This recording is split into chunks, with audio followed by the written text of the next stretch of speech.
नमस्कार और आदाब। आज की प्रेस कॉन्फ्रेंस का विशेष जो इशू है, रिसेंटली गवर्नमेंट ऑफ इंडिया और जम्मू कश्मीर की ड्यूटी एडमिनिस्ट्रेशन ने जो लैंड लॉज को अमेंड करके रियासत जम्मू कश्मीर के लोगों के साथ एक बहुत बड़ा धोखा और चीटिंग की है। आफ्टर एब्रोगेशन ऑफ आर्टिकल 370 बार बार भाजपा की पूरी समूची लीडरशिप ने, चाहे केंद्र की लीडरशिप रही और चाहे जम्मू कश्मीर की लीडरशिप है, इवन के जो गवर्नर थे उस वक्त और जो आज एलजी हैं, बार बार लोगों को एश्योर किया आपको जॉब एंड लैंड में फुल प्रोटेक्शन मिलेगी। 370 अमेंड करने के बाद आज बहुत बड़ा धोखा, बहुत बड़ा अन्याय, और ये मैं कहूँगा रियासत जम्मू कश्मीर का हर व्यक्ति, चाहे युवा है, चाहे किसान है, चाहे लैंड ओनर है, चाहे व्यापारी है, चाहे एम्प्लॉई है, सभी तबके के लोग इससे बहुत दुखी हैं। और ऐसा फैसला कहीं ना कहीं गवर्नमेंट ऑफ इंडिया ने, भाजपा की सरकार ने जम्मू कश्मीर के लोगों का हक छीनने का प्रयास कानूनी तौर पर दिन दहाड़े डाका डाला है। इस अन्याय के खिलाफ हम और कांग्रेस पार्टी का प्रत्येक कार्यकर्ता पूर्ण जोर तरीके से विरोध भी करेगा और गवर्नमेंट ऑफ इंडिया को कहते हैं आप लोकतंत्र की गरिमा को भी समझें। आपने जम्मू कश्मीर के किस व्यक्ति को पूछा, किस पॉलिटिकल पार्टी से आपने ये मशवरा किया? क्या आपने जो स्टेक होल्डर हैं उनसे आपने इस पे मशवरा करने के बाद ये फैसले लिए हैं? और बार बार आप खुद कहते हैं, आपकी बातों में इतनी कंट्राडिक्शन है, आप बार बार इशोर करते हैं लैंड में भी आपको प्रोटेक्शन रहेगी, आपको जॉब में भी प्रोटेक्शन रहेगी। फिर आपने जो डोमिसाइल बनाया, डोमिसाइल का क्या मतलब था, उसका क्या मैंने एक 14 महीने में आपने डोमिसाइल लॉ देने के बाद लोगों को लाइन में खड़ा रखा। कोविड-19 की परवाह करते हुए लोग फिर भी लाइनों में, तहसील ऑफिस में, नायब ऑफिस में, डीसी ऑफिस में लोग इतने भारी भीड़ जमा रही और अपने डोमिसाइल सर्टिफिकेट बनाने के बाद इसलिए लोगों को ये था कि हम अपने लैंड का प्रोटेक्शन मिलेगी, और आज आपने उसको भी रद्द कर दिया। आपकी नीति में इतना ज्यादा वो कंट्राडिक्शन है और जो आप कहते हैं उसके टोटल विपरीत करते हैं। इस अन्याय के खिलाफ जम्मू कश्मीर का प्रत्येक व्यक्ति, और मैं कहता हूँ किसी पॉलिटिकल पार्टी का जो लीडर है, वो कभी इसको बर्दाश्त नहीं करेगा। और आज फिर आपके प्रेस के माध्यम से ये कहना चाहते हैं भाजपा को और भाजपा की केंद्र सरकार को और एलजी एडमिनिस्ट्रेशन को, इस अन्याय को बंद कीजिए। आपने हद कर दी है, आपने 370 को अमेंड करके आपने जम्मू कश्मीर के लोगों को एक अलग ख्वाब दिखाया था। आज कहाँ एम्प्लॉयमेंट है आपकी?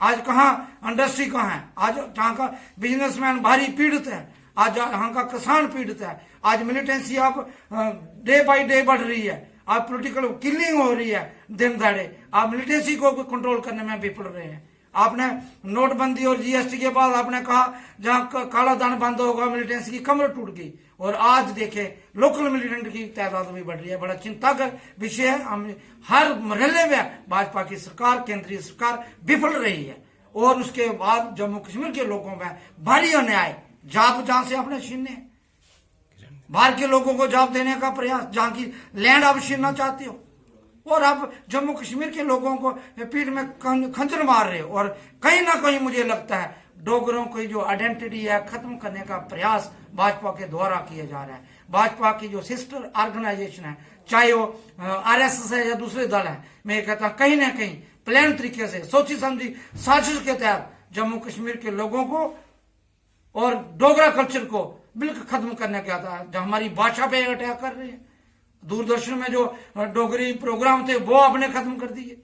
आपने डोगरी लैंग्वेज को प्रमोट करने में हर अड़कड़े आपने डाली, और उसके बाद आप जहां की लैंड आप छीनना चाहते हो, जहां का जॉब छीनना चाहते हो, जहां के बिजनेस को आपने तबाह कर दिया, बर्बाद कर दिया, और आया रोज बॉर्डर में फायरिंग हो रही है। आप देखिए cease fire violation 3800 times in 7 वर्ष में हुआ। जो आप कहते हैं हम पाकिस्तान को शुभुंजन सीने से डील करेंगे, कहां आपका शुभुंजन सीना?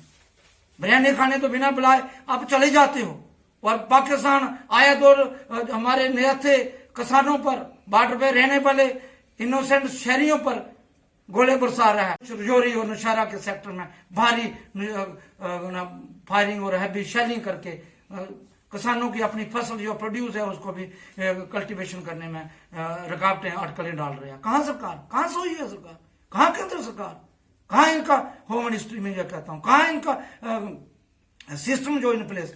इन किसानों को बेसहारा छोड़ दिया आपने। और आज उसके अलावा जो किसानों के जो बिल आपने पास की है, तीनों बिल एंटी फार्मर्स हैं।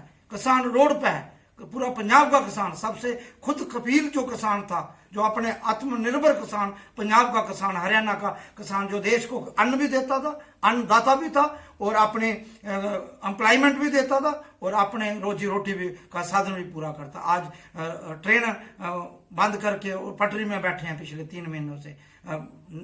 नेशनल हाईवे उन्होंने बंद रखे हैं। एजुटेशन में सरकार उनकी बात सुनने के लिए तैयार नहीं। और उसके ऊपर आज देखो जो प्रोड्यूस है, मैं जम्मू की बात बताता हूँ, मैं कठुआ हीरानगर की बात, आज मक्का की फसल पिछले साल 2250 के करीब मक्का पर क्विंटल लोगों के प्रोड्यूस खरीदी गई थी, आज 1200 तक कोई उठाने के लिए तैयार नहीं। आज धान की जो फसल है, पैडी जो है, आप मैं मीडिया बंधुओं से, अपने साथियों से भी आग्रह करूं, ये बातें उठाओ।